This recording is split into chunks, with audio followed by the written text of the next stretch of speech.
the Untitled Chapter project. There you go. I brought my mentor in to talk tonight because he's one of the, I ain't gonna say expert, but he does know a lot. He's been doing this for a few years and those legs should hold it. he's micro studying an area and There he's you very go. intelligent. It's videoing Yeah. right now. So. Mary Fabian, head of the whole Pennsylvania project, is right there. She's the one that started it, and we're over 15,000 strong now, for the whole group. That, I think that's awesome. Some of us had experience with Bigfoot, some here just wanting to learn, and other ones seeing some stuff but don't understand. And that's what we're trying to do, is to teach people different things about it. That's why I'm gonna get Jami up here to talk here in a few minutes. He's gonna talk about structures out there in the woods. And there's several different things going on there that we're trying to learn. But, you know, I had my sighting and some experiences out there. Dale over here, Don over here, he's had some experiences in the woods up around his place. His cousins there, they know about it. My man here finally came, he's had experience, you know. There's so much going on. So please, if you're watching TV, take it for granted. They're there for the ratings. Not everything you're going to see on TV about finding Bigfoot is true. You know, if you belong to our group, go up in the file section. There's tons and tons and tons of information. That's in the main group. I haven't been able to transfer over to my group yet, which my computer ain't letting me do it right. But we're going to end up getting a lot of that stuff transferred over so people can go in there and look. But anyhow, let me turn it over to Jami here real quick. Just call him the Shaman of Sasquatch.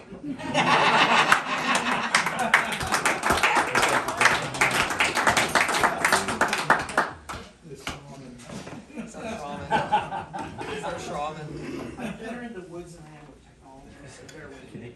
Speak up just a little bit for Mike. Okay.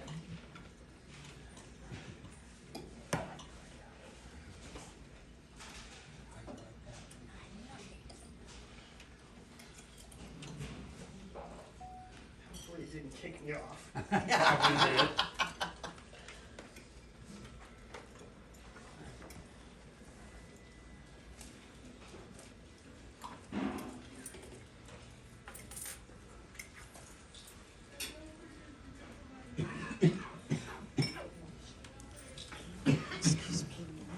Excuse me. Can I set this? I need the lights, maybe a Oh. little bit. Lights out. Take a look through that. Can you see him okay? Oh, see, that's just Jenny's code. You can sit there. Oh. You don't have a remote for that, Jimmy? For the lights? Getting excited. No, I'm not techie. I know a light switch. Almost. Is that good enough? Okay. Well, you got people eating. We're gonna need some sort of light. So let go of my finger. I'll keep it a little brief. I'm gonna focus on. Gary, watch out. I'm gonna focus on the structures that we find at Can't see Shenango. it now. And basically, my wife who's in the corner over there, we had a Bigfoot encounter in Mercer County, and we had not one, but two in the same location. So the first one came across as a vocalization. The second one, we took our friend back who's fishing game and wildlife to show him the area, and on our way out, we had an actual visual of something that stood up and went away from us.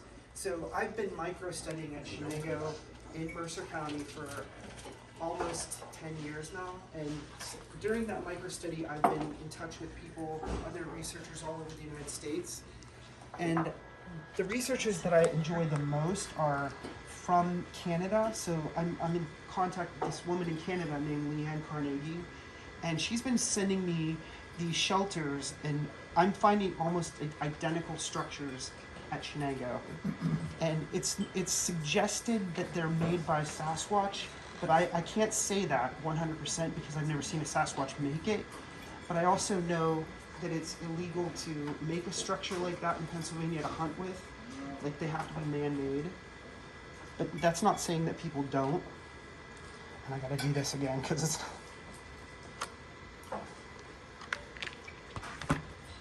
Need a light? No, I got it.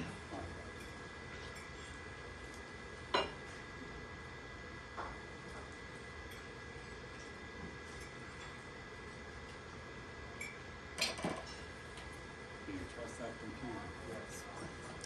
I do. Let's hope.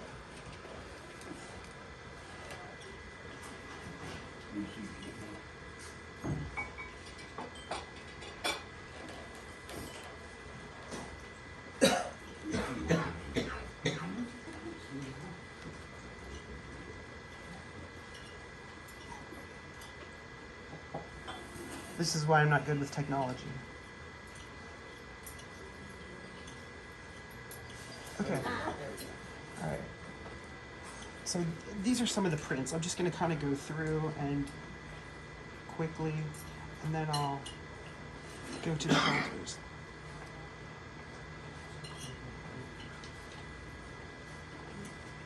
Some of the prints that I've cast at Shenango. I have a full lecture, but oh man, what's going on?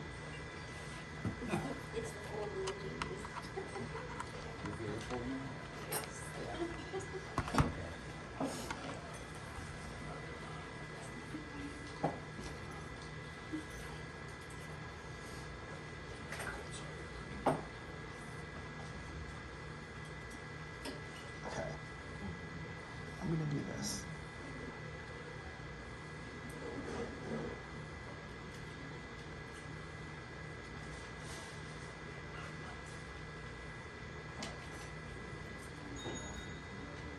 Okay, so I've been mapping these structures in the Shenango, right around the Shenango Reservoir, so it's a micro study, and the sightings that have happened. So in this area right here where it's highlighted, that's where my wife and I had our encounter, and then where these X's are where we found structures in and around the Shenango. And this is kind of an older map that I have on here, and I've updated it, but we're watching close to, what is it, Jenny?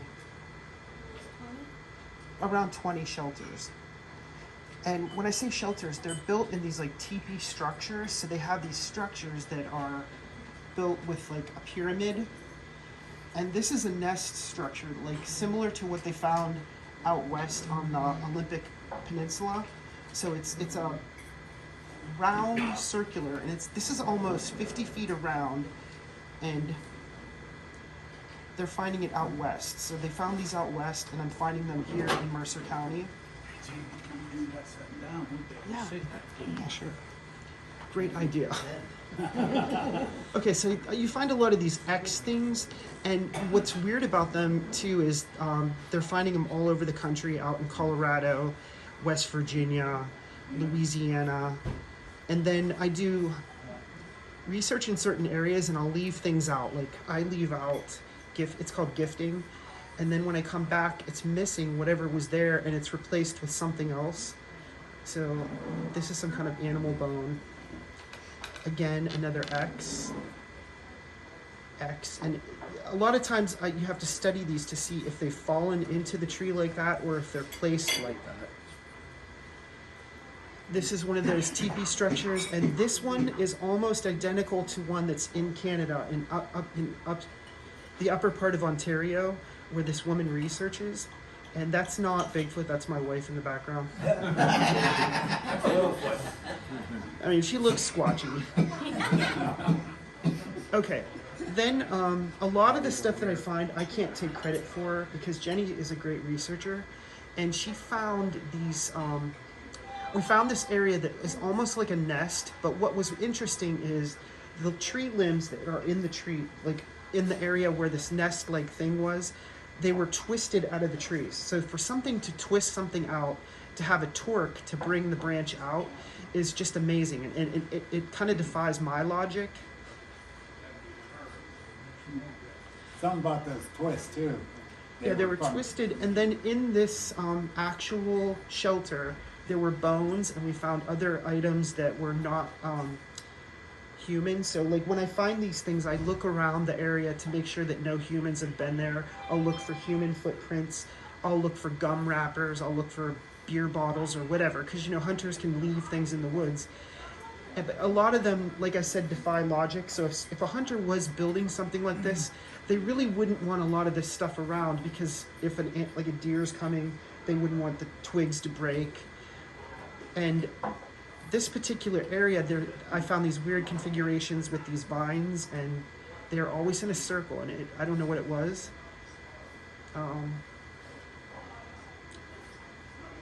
I know this looks like it's just a bunch of sticks and stuff, but this is the area where we found the tree branches twisted out. And then again, here's a structure, and they're all built in a similar way. Like there's usually I call it a spine. So this rounded part at the top is a living part of a tree. So that's the living part, and then up against it are these other configurations. And a lot of times the branches will be twisted and they'll be braided. So it's suggested behavior that Bigfoot braids and twists things.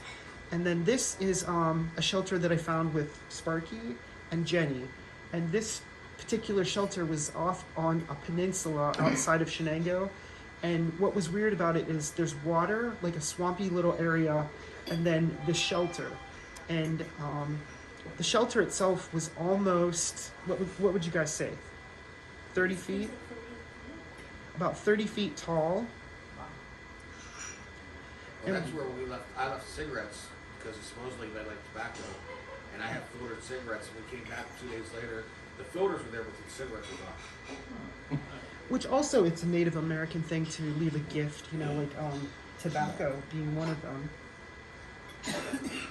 And I treat nature in a way that I show respect, and I try not to leave my own footprint, and I try to be as gentle on the earth as I can.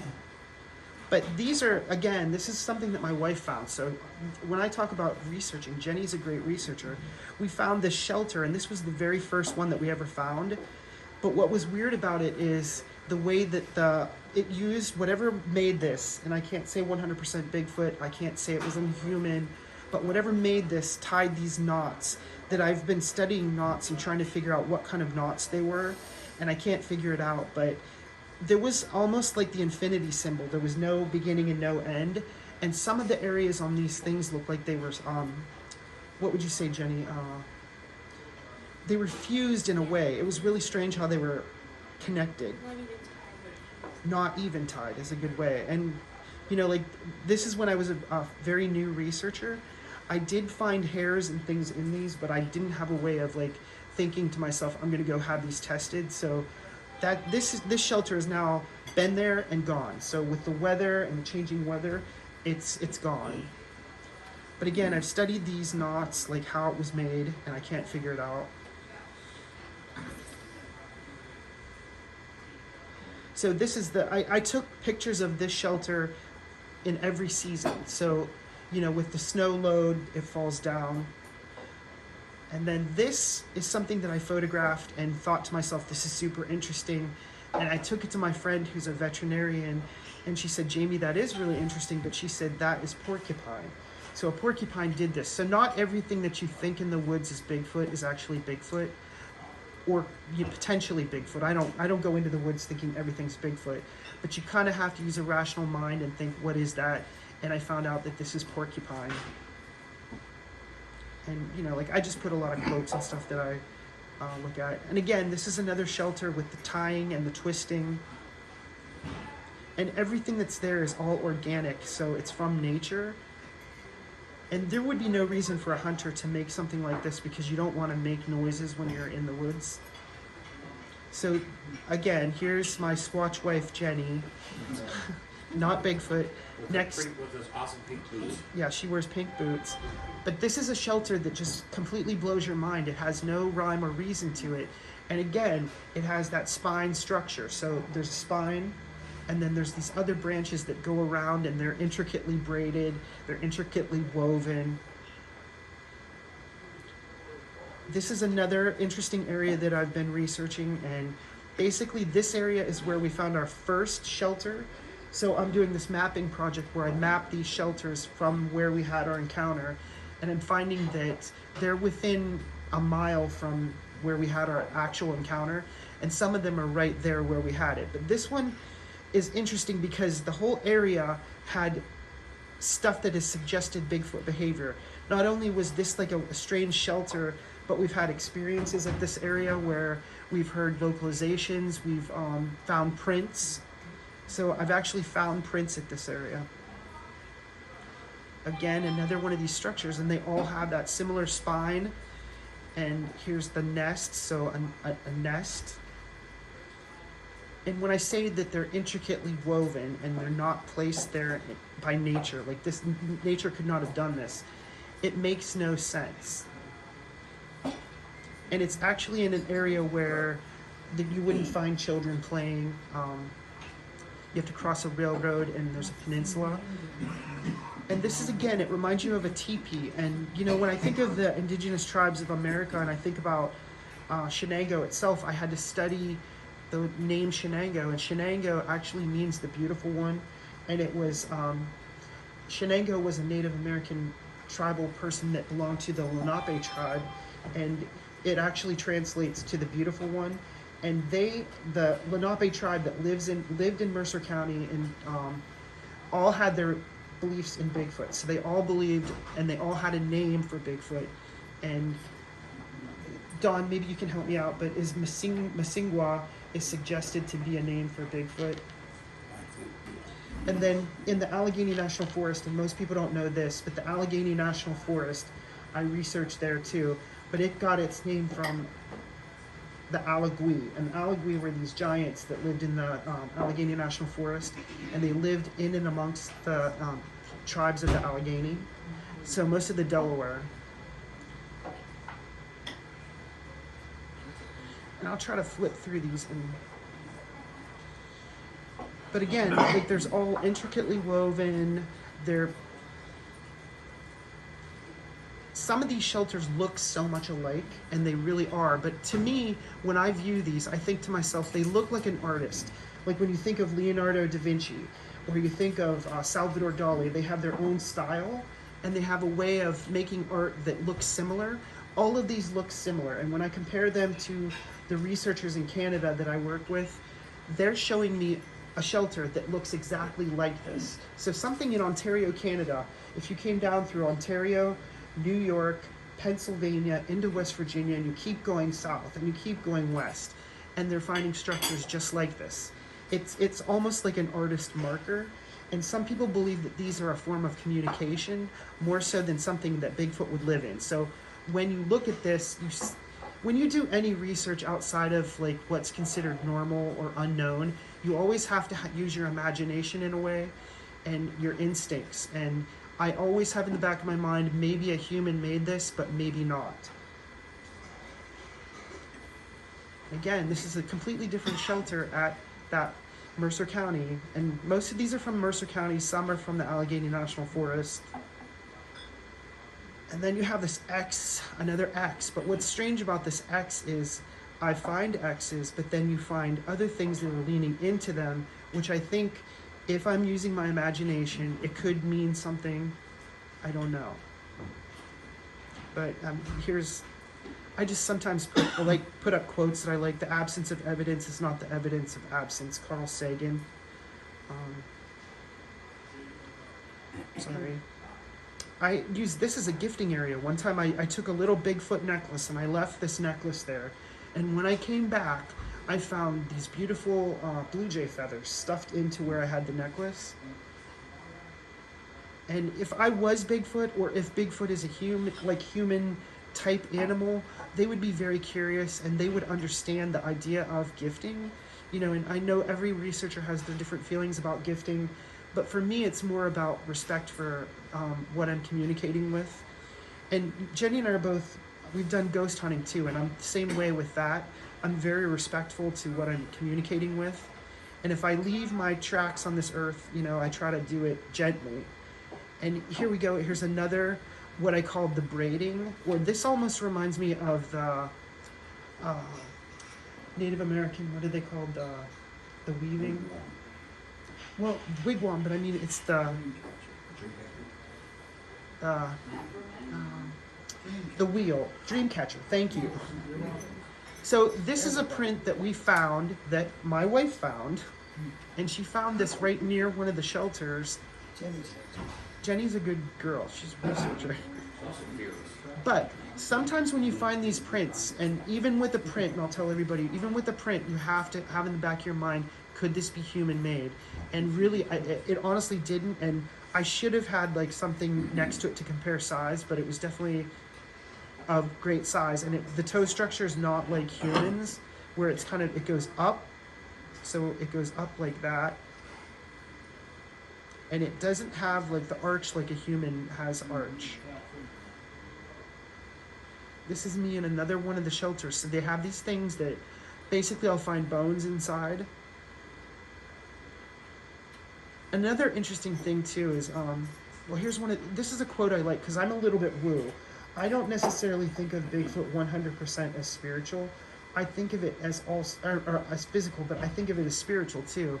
And that comes from a different part of me that I lost both my parents and I had experiences after they died. But science cannot solve the ultimate mystery of nature, and that is because in the last analysis, we ourselves are part of the mystery that we're trying to solve. And that's Max Planck, who's quantum physics. So I like to look at how other people think about Bigfoot. But again, these things are weaved in certain ways that I don't really see humans doing.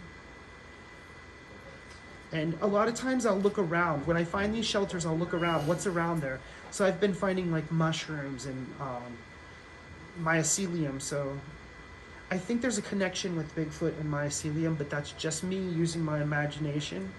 What is mycelium? It's mushrooms. It's like fungi. So a lot of times you'll find these root ball systems where trees are uprooted and they'll be sticking up in the air with the root system facing. And in primate behavior, because you have to study primates too, primates will do that. They'll stick things, the trees facing into the sky. And they also leave rocks and things in trees, and I found that.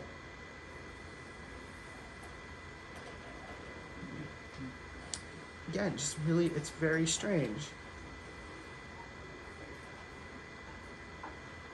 Bones, I get a lot of bones. I believe in evidence, I believe in observation, measurement, and reasoning confirmed by independent observers. I'll believe anything no matter how wild and ridiculous.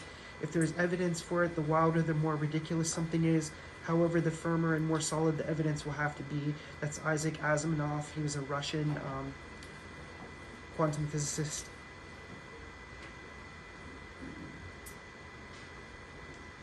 Again, just like, I found these things, and I don't know what I really think about these because I find them, but they're called bundles. I call them bundles, and I don't know if they're left usually at the sites where I find shelters.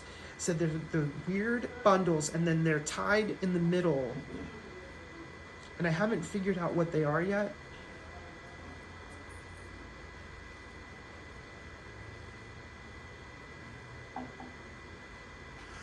And then just some pictures of my wife and I casting prints, and then you find tree twist. And you know, a lot of times with these tree twists, you just have to automatically think could possibly be the wind, but when they're up high enough, you have to also think Sasquatch. And not everything is Sasquatch, but when you're a Sasquatch researcher, you have to really use reasoning.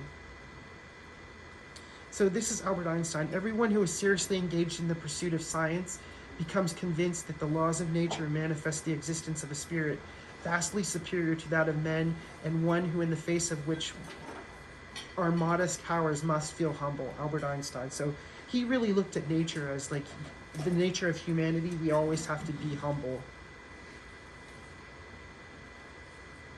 I've been finding these weird things too. They're like these almost like my friend Brian Gillies, Lenape Indian, and I found a shelter near this, and then in front of this shelter are these mounds. And he told me, like, we're standing there and we're just observing and we're talking about what we're finding. And he told me, he said, what they remind him of is a mourning shelter. So Native Americans would have these shelters, and then they would mourn, like they would mourn the loss. In Bigfoot community, when you see these bent trees, a lot of times, like in my mind, it's how trees will grow into where the sun is at. But in the Bigfoot community, they look at this as they call it horizon. So when they see these, they judge, like it's suggested that Bigfoot will bend these to let the next Bigfoot know the size of the Bigfoot that went through there. I don't know if I buy that, but I document it. This is where I interviewed a woman who had a Bigfoot encounter, and she saw it standing there. So I'm standing there for reference for her to see what, my size. I do a lot of studying on Native American trail systems in Pennsylvania, and Shenango is one of them. So we have Shenango Trail, and I'm a firm believer that, and this is the woo side of me, but I'm also Native American, and my grandmother was Cherokee, and I believe that tribal things, like the tribal ceremonies and the belief systems of the Native Americans, became a DNA, a part of the land, and Bigfoot has always been part of that land. So I've been researching all the trail systems, and I try to hike them and see what I find there. But, all these Bigfoot structures remind me of Native American wigwams, and this is, again, like these structures. I take a lot of notes when I'm out. I've found these bones that are existent out there in some of these shelters. I take a lot of notes, so I'm just giving a shortened version of my actual lecture that I do. This was a cave that we went to and found bones inside. This is my favorite because my goal in life is to always be a student and learn when I'm out. So I say, let them say it's all in the mind till souls and other energies and frequencies unbeknownst to men today are scientifically proven. So it's my hope that all these things that we consider the unknown will one day be scientifically proven. Again, this is the root systems that I found. And that is about it. Like, I have more, but this is a shortened version. Yeah. So, if anybody has any questions.